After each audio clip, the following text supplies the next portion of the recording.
প্রাক্তন ইংল্যান্ড অধিনায়ক Kevin Pietersen মনে করেন উপমহাদেশের স্পিন বান্ধব উইকেটে ইংল্যান্ডের বাজবল স্টাইল কোনো কাজই করবে না।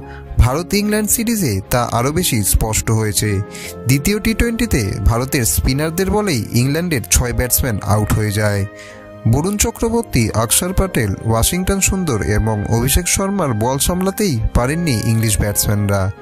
এছাড়া পিটারসেন বলেছেন উপমহাদেশে স্পিন খেলার জন্য আলাদা এক্সপিরিয়েন্স লাগে। ইংল্যান্ডের হ্যারি ব্রুকও তার সাথে বলেছেন স্পিন খেলা তাদের জন্য খুবই কঠিন হচ্ছে।